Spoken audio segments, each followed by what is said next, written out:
السلام علیکم ناظرین د نن ورځ اهم ترین ویلاګ سره زم اجاز یوسفزی کتونکو په نننی ویلاګ کې به زه خبره کوم چې آیا د پاکستان تحریک انصاف بانی عمران خان او د جمعیت العلماء اسلام سربراہ مولانا فضل الرحمن ترمنځ سیاسي اتحاد ممکن دی او که ممکن نه دی او که چېرې دا اتحاد قایم شي نو دی به ممکنه نتایج څه مخې ته راځي. زه به ابتدا د دې نه وکړم چې په ماضي کې د عمران خان او مولانا صاحب ترمنځ ډېر بهترین تعلقات قایم وو. کال 2002 الیکشن په نتیجه کې چې کله په وفاق کې یعنی وفاقي حکومت د مسلم لیگ قاب قایم شو او میر ظفر الله خان جمالي په باقاعده توګه وزیر اعظم منتخب شو. دغه رنګ اپوزیشن لیډر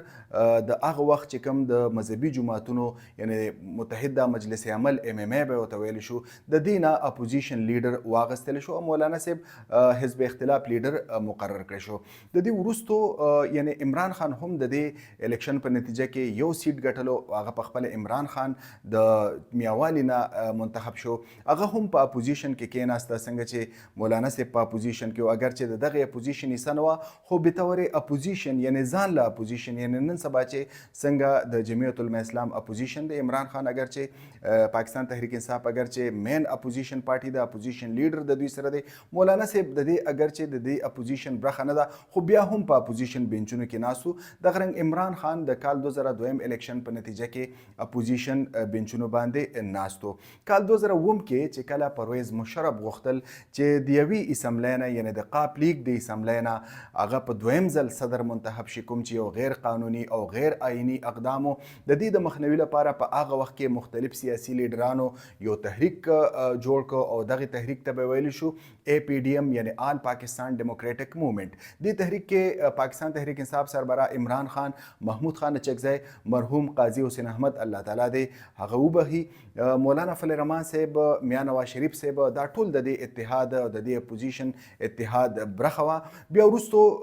دا اتحاد په دې طریقه مات شو چې مولانا صاحب او میاں نواز شریف صاحب الیکشن طرف ته لاړل. APDM دا غوښتل چې د اسمبلی به ماته شي د خیبر پښتونخوا ده چېرته چې د MMA ګورنمنټ و د اکرم خان دراني ګورنمنټ و نو الکټرال کالج به انکمپلیټ شي او د انکمپلیټ الکټرال کالج په نتیجه کې مشرف په دویم ځل صدر نشي منتخب کېدلی. خو بهرحال دا دوه پارټۍ چې کوم وی الیکشن طرف ته لاړلې او عمران خان، محمود خان اچکزی، قاضي حسین احمد د کال 2008 الیکشن نه بایکاټ وکړو. چې کله الیکشن وشو په کې پیپلز پارټي بر سره اقتدار راغله، یوسف رضا ګیلاني وزیر اعظم منتخب شو، مولانا فضل الرحمن هم د دې حکومت برخه جوړه شوه او په باقاعده توګه هغه ته یو سیټ ورکړی شو یعنی وفاقي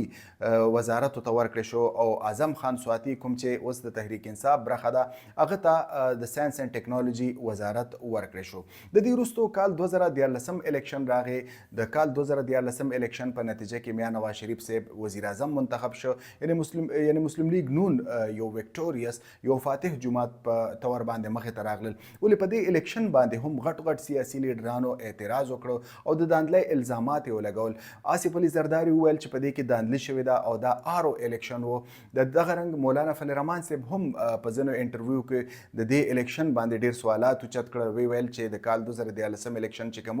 دا هم لکه د داندلۍ نه ډکو. ولې مولانا صاحب په خپله د دې الیکشن په نتیجه کې چې کوم حکومت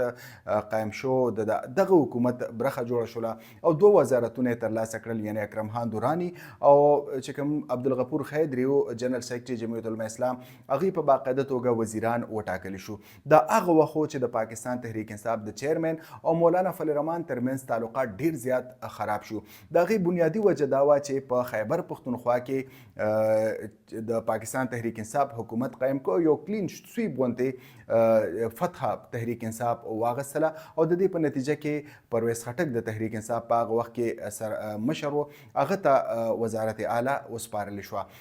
خیبر پښتونخوا کوم چې د مولانا فضل الرحمن یعنی د جمعیت العلماء اسلام او دغه رنګ د عوامي نیشنل پارټۍ ګډ ګڼل کېده،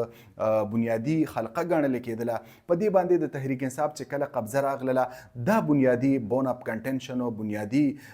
اختلاف په دې معامله باندې مخې ته راغی چې هلته د تحریک انصاف حکومت قایم شو. په عوامي سطح باندې د تحریک انصاف مقبولیت کې اضافه وشوله. نو دې دواړو پارټو داسې ولیدل چې ګنې د دوی هغه حلقه چې کوم وه د پښتونخوا هغه ډیره زیاته متاثره شوه او دا د تحریک انصاف په لاس کې راغله. اگر چې دا دواړه سیاسي جماعتونه ډیر الزامات لګي، ANP هم ډیر زیات الزامات لګي، خو د دې بنیادي وجه دا ده چې هلته د دوی حلقه ډیره زیاته متاثر شوه.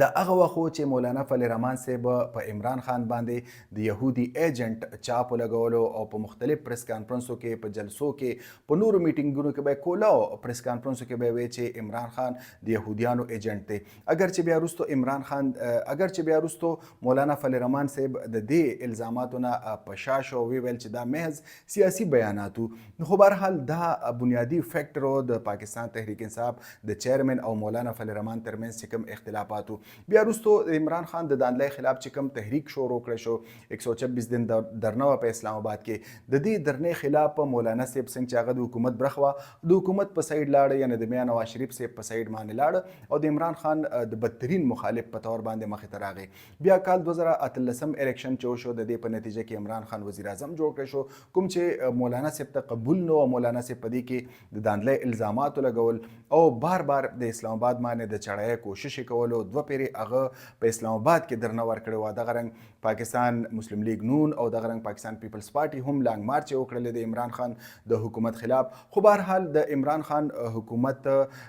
یعنی په 9 اپریل کال 2022 کې د دې سیاسي جماعتونو د لاسه او دغه رنګ د بهر ملکی مداخلت د لاسه راپریوتو او دغه په نتیجه کې چې کوم پی ډی ایم وو دغه حکومت قائم شو بیا وروسته د کال 2023 انتخابات راغله او پاغي کې چې کوم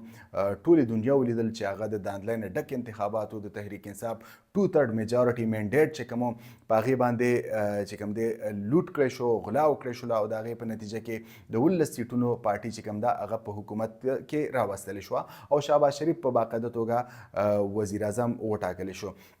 مولانا صاحب په دې الیکشن باندې ډیر زیات اعتراضات وکړ څنګه چې تحریک انصاف اعتراضات کی چې به د الیکشن کې ډیره زیاته داندلی شوې ده او بیا وروسته مولانا صاحب چې کله عمران خان جیل ته لاړ یعنی د الیکشن نه مخکې په 8 مئی باندې چې کله عمران خان اریسټ کړی شو او جیل ته ولېږل شو نو مولانا صاحب به داسې هلکې پلکې بیانات شروع کړل چې ګني د عمران خان د جیل ته تلل چې کوم دا مناسب نو او د خلاف جعلي کیسونه دي او د په فوري توګه رها کړی شي د دې وروسته د تحریک انصاف د مشرانو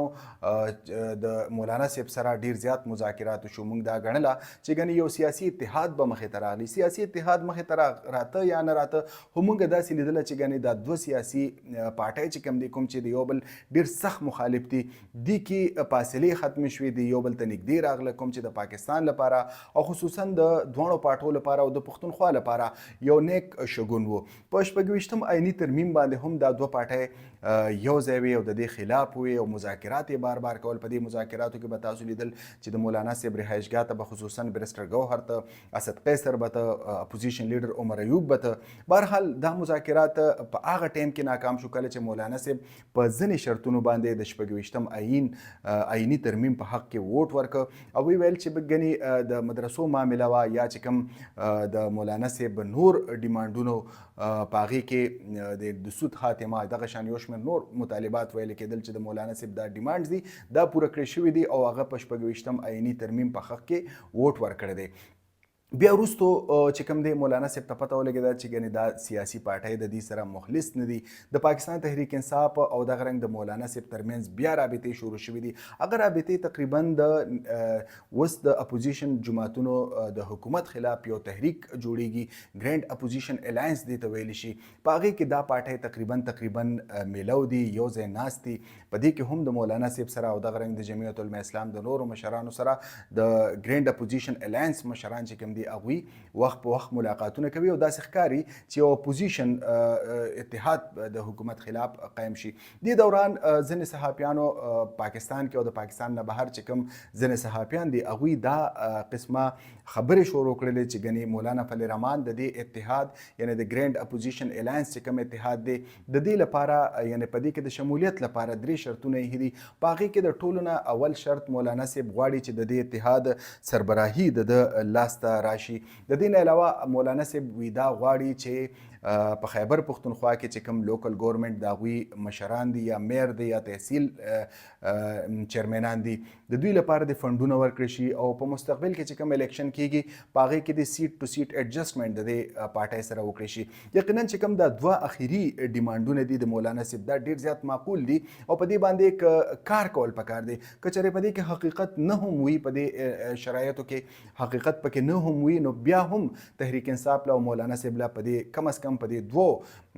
شرطونو باندې کار کول پکار دي، یعنی لوکل ګورنمنت د پاره فندونه ریلیز کول او د دې نه علاوه راتلونکي الیکشن لپاره یو مشترکه لایحه عمل توی کول، یو سیټ ټو سیټ ایډجسټمنټ غوندې فارموله توی کول یا مخې ته راتلل، دا قسمه معاملاتو باندې د دواړو پارټو له کار پکار دی. سیاست کې همیشه داسې کیږي. نو داسې ښکاري چې دا دوه پارټۍ په مستقبل کې رايوځای شي. د دې نه علاوه په خارجه پالیسۍ باندې هم د دواړو سیاسي پارټو یو شان موقف دی تقریبا بیا دغه رنګ چې کوم افغان پالیسي ده په هغې باندې د عمران خان او مولانا صاحب تقریبا پلس ماینس کې یو شان موقف چې کوم دی دواړه سیاسي لیډران د افغان پالیسي په اړه لري. د دې نه علاوه یو شمېر نور معاملات دي، یعنې دواړه پارټۍ چې کوم دي فار رایټ جماعتونه دي، موږ به ورته ووایو چې فنډامنټلیسټ بنیاد پرست پارټۍ دي. اگر چې عمران خان ته مسلم لیگ نون او دغه رنګ پیپلز پارټۍ په کال 2014 نه را په دې خوا خصوصا د طالبان خان خطاب ورکړو او په دغه سیم ټایم به مولانا صاحب هغه ته د یهودیانو ایجنټ وي. خو بهرحال مولانا صاحب دا کلیر کړی ده چې دا محض سیاسي بیاناتو او په کار دا وه چې د سره په دې خبره شوی وی چې زه ولې دا خبرې کوم، یعنې زه ولې عمران خان ته طالب یهودي ایجنټ وایم. د دې په کار وه چې تحریک انصاف د ده سره خبره کړې وې، د کلیریفای کړې وې، د هغه چې کوم خدشات و دی لرې کړې وې. خو بهرحال داسې ونه شو او اوس داسې معاملات راغلي دي چې مولانا صاحب او تحریک انصاف د ګرینډ اپوزیشن الاینس په شکل کې تقریبا ناست دي. په دې الاینس کې محمود خان چکزی دی، صاحبزاده حامد رضا صاحب دی، د دې نه علاوه علامه راجا ناصر عباس دی،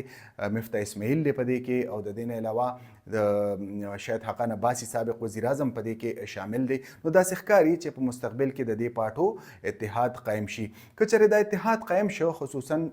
راتلونکي الیکشن لپاره د تحریک انصاف او مولانا صاحب ترمنځ اتحاد قایم شي، د دې به امپیکټس وي. امپیکټ به دا وي چې دواړه پارټۍ داسې پارټۍ دي چې داسې طاقت لري چې خلک راوباسي د کورونو نه او سړکونو ته یې راولي او یو چې کوم دی یو پریشرایزینګ ماحول جوړ کړي. په کې تحریک انصاف په اول نمبر دی، نو ډاوټ. دغه رنګ جمعیت علما اسلام تاسو وینئ چې په ډېر شارټ نوټس باندې څنګه چې تحریک انصاف په شارټ نوټس باندې جلسه کوي، دغه رنګ جمعیت علما اسلام هم ډېر په مختصر نوټس باندې د جلسې کولو، د تحریک چلولو، سړکونو ته د راوتلو استطاعت لري. نو که چېرې دا دواړه پارټۍ رايوځای شي، نو بیا هیڅ یو طاقت، یعنې که د مسلم لیگ نون حکومت وي، که د پیپلز پارټۍ حکومت وي او که د اسټبلیشمنټ حکومت وي، بیا دې اتحاد ته دوی هیڅ قسمه نقصان نشي رسولی. خو د مولانا صاحب زما ذاتي خیال دا دی چې د هغه بنیادي کمزوري چې کوم ده هغه آصف علي زرداري دی او میا نواز شریف صاحب دی، چې هغه کومې کمزورۍ دي اوس موږ ته د دې پته نه لګي. خو بهرحال دا دواړه پارټۍ چې کوم دي د مولانا صاحب سره عموما انګیج وي او په عین ټایم باندې مولانا صاحب د دوی طرف ته لاړ شي. خو مستقبل کې داسې په نظر نه راځي، مستقبل باره کې موږ داسې څه نشو ویلی چې به آیا مولانا صاحب به د حکومت په طرف ودرېږي او که نه د اپوزیشن په طرف ودرېږي. ځکه چې کوم دا درې شرطونه یعنې د مولانا صاحب لخوا چې کوم د ګرینډ اپوزیشن الاینس لپاره کوم درې شرطونه مبینه وړاندې کړی شوي دي، مولانا صاحب د دې تردید کړی دی. د جمعیت علما اسلام مرکزي ترجمان چې کوم دی اخوندزاده حسین یوسفزی د دې تردید کړی دی، ویلي دی په دې کې هیڅ حقیقت نشته دی او دا قسمه بیانیې چې کوم دی دا اپوزیشن الاینس چې کوم جوړیږي د دې د ناکام کولو لپاره دا قسمه شوشه پرېښودلی شي. بیا دغه رنګ هغه دا هم اشاره وکړله چې ډېر زر به د اتحاد قایم شي، یعنې اشاره دا وه چې جمعیت به د دې اتحاد برخه وي. نو یقینا داسې ښکاري چې په دې فورم باندې د ګرینډ اپوزیشن الاینس په فورم باندې که چېرې دا دواړه پارټۍ رايوځای شي، نو بیا لرې نه ده چې د دې دواړو پارټو ترمنځ سیاسي اتحاد قایم شي، کوم چې ډېر خلک نه غواړي. ځکه چې که چېرته د دې دوو پارټو اتحاد قایم شو، نو ډېر خلک په یتیمان شي. کتونکو دا د نننۍ ورځ اهم ترین ویلوګ. راتلونکي ویلوګ پورې اجاز یوسفزۍ ته اجازت ورکړئ. د الله په امان.